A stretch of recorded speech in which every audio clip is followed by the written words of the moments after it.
Hi folks, you joined me in Glasgow today and I'm just here overnight, one night in a hotel. I'm going to look at a few of the guitar shops, my favourite guitar.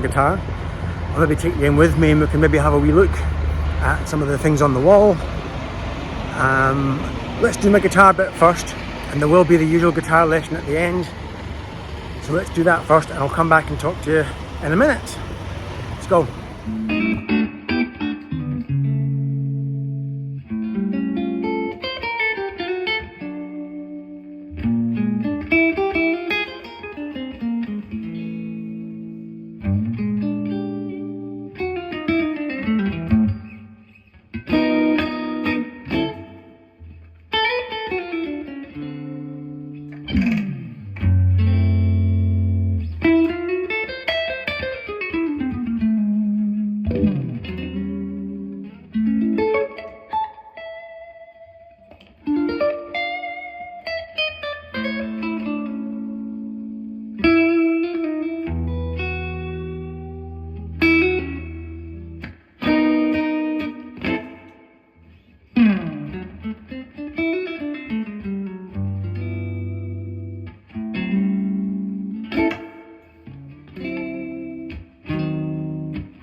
funny, walk into my favourite guitar shop, you get a kind of fizz, don't you? No matter what age you are, it's kind of exciting. And I'm looking for the orange sign on the front saying guitar, guitar, there it's there. Right, let's get to the good stuff.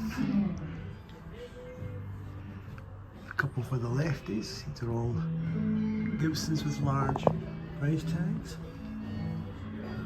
I love that 54. There's a nice one for you. 7 grand. Lovely, unique flame. I've seen that before. Here's the one. I've got a really expensive taste. See, I'm terrible. I need to give myself a shake. But that's just, it's really silly, but I really like that. That's the kind of thing that floats my boat. And it's really daft, because who's to say it plays any better than that for 1799.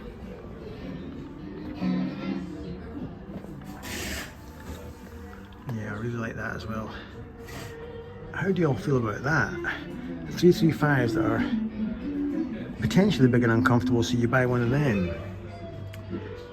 I always feel it just looks wrong. It's like, you know, the Mini Cooper, when you stick 4 doors in that instead of the 2-door, it just, to me, it loses all sense of proportion. But that's just me, folks. We don't do rock machines here at Paul Stafford Cook YouTube channel. I'll give you a wee pan if you want. Not my cup of tea at all.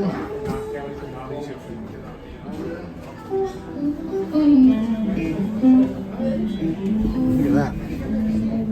Fan fret. Is that 7-string? Good Lord. Now, you know I'm not a PRS fan, and yet your eye does go to the May. Like bees to a flower.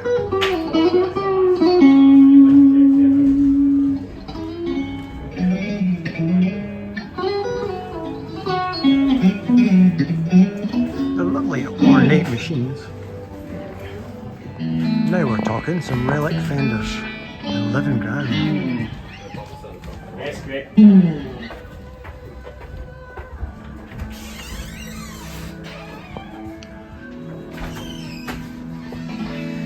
This is the corner that I'd be wanting to spend some time with.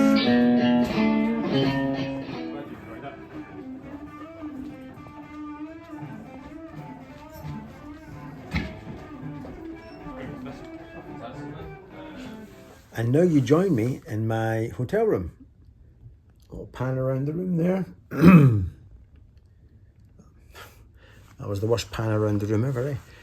Anyway, what I was looking for, and the reason I went up into the guitar shops, I'm thinking about a solid state amp as my backup to my Cornell. You know that big Fender Twin I bought recently? I still love the sound, but I think the honeymoon is over now. It's, despite the master volume that went in, which is great, the amp just picks up so much interference. It could be dirty power in my area that I'm living in, because now and again the Cornell will make a grumble. But surprise, surprise, the Fender Twin, it's like, you know that sound when you take your guitar jack out your guitar, and if you just did that and you get that crackle, the Fender has a life of its own, and it will just crackle away, and it will not stop crackling until it's up to full hot temperature. So now I just put it on, and I don't even go in the room until half an hour's gone by, and then I might, with a bit of luck, get half an hour's worth of playing in. Anyway, when you think about solid state amps and you research, certain things do come up a lot. The Roland Blues Cube, the Fender Tone Master series, and the king of cleans, the Roland Jazz Chorus. The big 120 Jazz Chorus has now got a baby brother, and another baby brother that's got a 40 watt and a 22 watt. It'd be the 40 watt that I was thinking. And so I tried, it's funny your mind, eh? What your perception is before you go in anywhere to the shop. I wanted to not like the Fender because I'm pissed off at the Fender amp department. and I wanted to like the Roland Jazz Chorus because it's famously built like a tank. So I tried the Tone Master, and it could all be in my head. I tried a Tone Master Super Reverb, the big Super, the big, I think it's 410 or anyway, it's big. And there is a digital Diet Coke experience when you play it, but that could just be in my head. I recognise the initial Fender tones that I love, but there's no oomph. But that could be in my head. I didn't want to like it, and I didn't like it. And then I went and tried the Roland, and I wanted to like that, and I did like it. So how much is that in my head? I don't know. In the same way that when I play a £10,000 heavy relic guitar, in my head that sounds better than the £1,200 guitar, but that could just be a craziness in my head. Yeah, I haven't tried the Roland Blues Cube, but you might see me owning a jazz chorus at some point. Just as a backup to the Cornell, I'm still thinking valve amps have a certain je ne sais quoi and an oomph, a meatiness that the solid state doesn't have, but the jazz chorus from Roland was great. Anyway, let's do the guitar lesson. I hope you can get a new chord out of it, or a wee lick, or an idea. Just something to get you out of any ruts that any of you might be in. Let's do that, and then I'm going to go out for a glass of wine now. 2 glasses of wine in a hotel bar reading this month's Guitarist magazine. And then I might go and get a fish supper on the way home and smuggle it back into my hotel room. So I've got a great evening planned. Key of A, obviously. So if there's my A chord, if I add my ring finger to the 6th fret of the B, I get this chord. Sort of expectant. And that's all I'm doing, I'm running up that chord. I think it's probably classed as an augmented chord, which is the same every 4 frets apart. So then a lick. Although that note there really sticks out like a sore thumb because it doesn't really belong in your blues scale that you're used to noodling with. But I'm doing it, well, because I stole it off Steve Lukather, but the point is, it serves to keep the tension a little bit high before you resolve to the 4 chord. Then for more tension and release, that's a B flat 13 chord. You can see where my fingers are on the D, G and B strings. Each finger deserves its own fret. And that creates lovely tension to go back to A. But in this case I'm using it as a sort of a platform for a lick.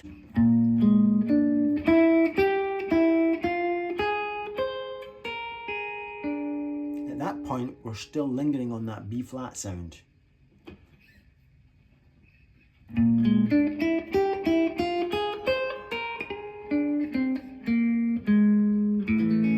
that's how I resolve it. Hopefully you can see my fingers there. And then, you might have heard that a lot in jazz. I want to get to the 4 chord, my D9, but instead jazzers go down a fret and up 2 at the same time with their pinky. So they go, so there's your D9, that's what I want to get to. But to get there I go down a fret and add my pinky up 2 frets. This is floating. So in other words, it's a bit like going like this. But that doesn't have the same melodic intent, or no, the same melodic effect. Remember, my ring finger is floating.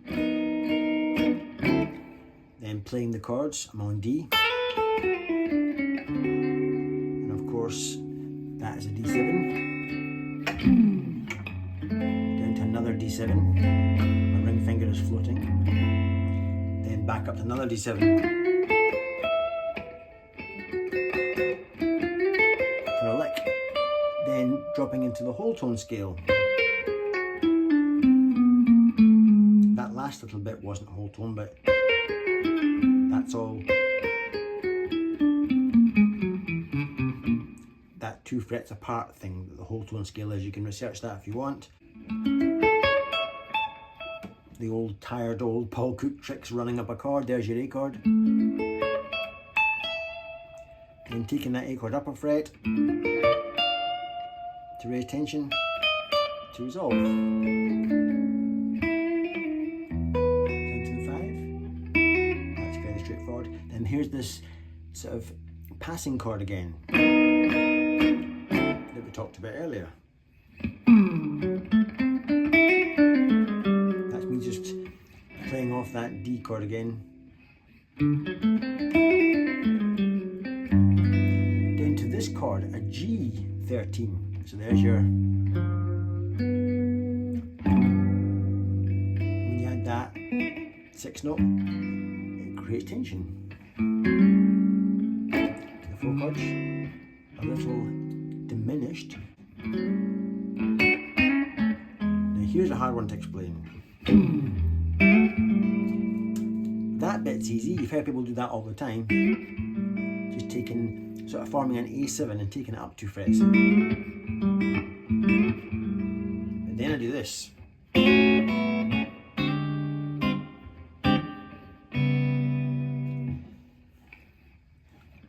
Imagine E9. I've heard jazzers do this a lot. They'll take this part of their A9 up a tone and they'll slide it.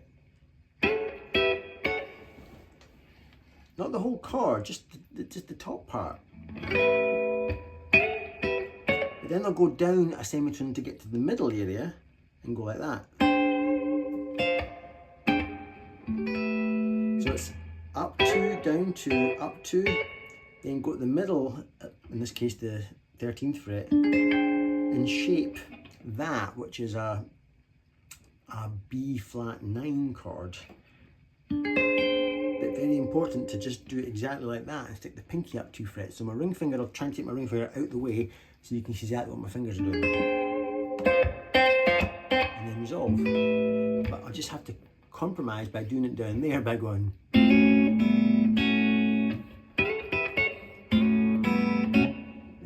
I'm getting an open D string in there, shaping this, I can maybe move you a wee bit, shaping this here over the 3 frets and strike it and make my pinky deliberately like that. So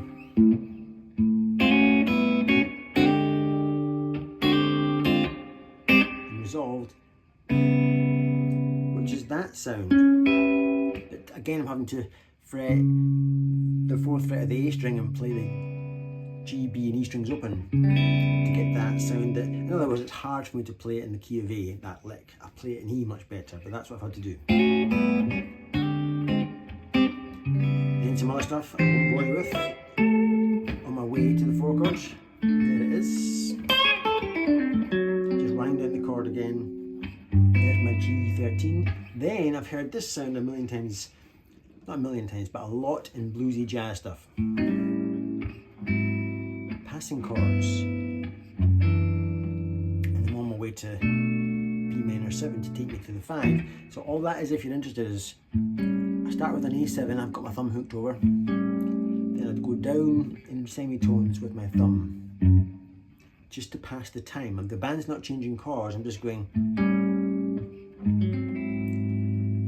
that. What would you call it? Well, I get fucking foreign bodies out my mouth. So there's A. I guess if I'm calling it something, I don't know music theory, so I'm probably calling it something wrong, but I'm going to say that's an A flat augmented, because I'm on the middle finger and ring finger are sharing a fret, and they're on the G and B strings. And then I go down a semitone again with my thumb.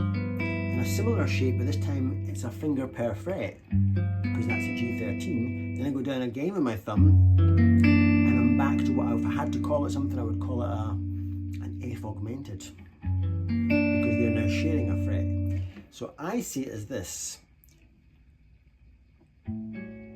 wide grip, narrow grip, wide grip, narrow grip.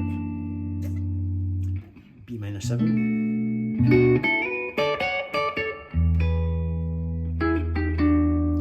Just double note. Don't know if you want to learn that.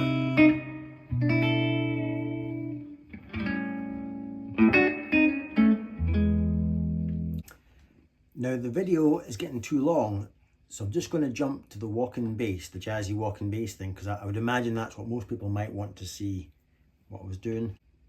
I'm not going to explain it because it would take forever. Just slow YouTube down if you have to and just watch my fingers, and I'll show you right on top of the board what I'm doing.